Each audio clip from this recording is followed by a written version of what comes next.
ക്രിസ്തുവിൻ്റെ മുറിവുകളാൽ നമുക്ക് ലഭിച്ച സൗഖ്യം. യെശയ്യാ പ്രവാചകന്റെ പുസ്തകത്തിലെ ഏറ്റവും ഹൃദയസ്പർശിയായ ഒരു വാഗ്ദത്തമാണ് 53 അധ്യായത്തിൽ 5 വാക്യം. യേശുക്രിസ്തുവിന്റെ ക്രൂശ് മരണത്തിന് നൂറ്റാണ്ടുകൾക്ക് മുൻപേ എഴുതപ്പെട്ട ഈ വചനം രക്ഷകൻ നമുക്കായി സഹിച്ച പീഡാനുഭവങ്ങളുടെ കാരണവും ഫലവും അവിടെ വ്യക്തമാക്കുന്നുണ്ട്.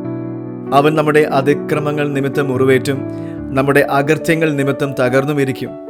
നമ്മുടെ സമാധാനത്തിനുള്ള ശിക്ഷ അവൻ്റെ മേലായി, അവൻ്റെ അടിപ്പിണറുകളാൽ നമുക്ക് സൗഖ്യം വന്നുമിരിക്കുന്നു.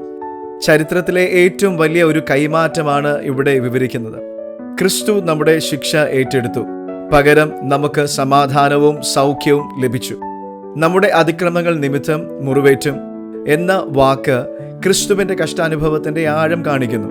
നാം ചെയ്ത തെറ്റുകൾക്കും ലംഘിച്ച കൽപ്പനകൾക്കും മുറിവേൽക്കേണ്ടത് നമ്മളായിരുന്നു. എന്നാൽ നീതിമാനായ ദൈവം നമ്മുടെ കടങ്ങൾ വീട്ടാനായി തൻ്റെ ഏകജാതനായ പുത്രനെ ഏൽപ്പിച്ചു കൊടുത്തു.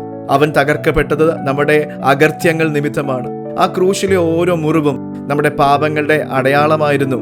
അവൻ അനുഭവിച്ച തകർച്ചകൾ മനുഷ്യവർഗത്തെ ദൈവമായി നിരപ്പാക്കുവാൻ ഇടയായി. അവൻ ശിക്ഷ ഏറ്റെടുത്തത് നമുക്ക് സമാധാനം ലഭിക്കുവാനാണ്. ദൈവം മനുഷ്യനും തമ്മിലുള്ള ഇടവ് നികത്തി. ഈ വചനത്തിലെ ഏറ്റവും വലിയ പ്രത്യാശ അവൻ്റെ അടിപ്പിണറുകളാൽ നമുക്ക് സൗഖ്യം വന്നിരിക്കുന്നു എന്ന വാഗ്ദത്തമാണ്.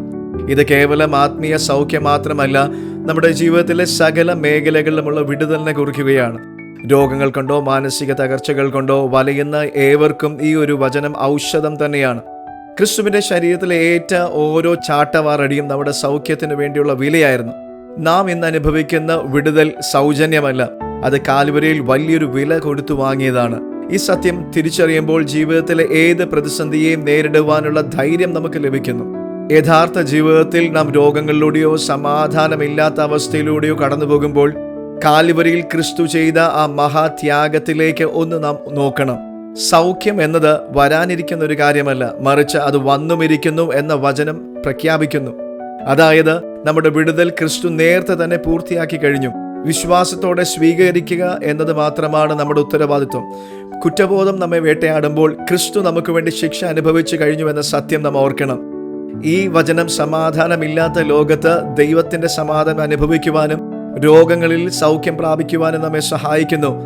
നാം അനുഭവിക്കേണ്ടിയിരുന്ന ശിക്ഷ യേശു ഏറ്റുവാങ്ങിയത് നമുക്ക് സമാധാനം ലഭിക്കുവാൻ വേണ്ടിയായിരുന്നു. യേശുവിന്റെ മുറിവുകൾ ഇന്നും നമ്മുടെ തകർച്ചകളെ സുഖപ്പെടുത്തുവാൻ കഴിയുന്നതാണ്. God bless you.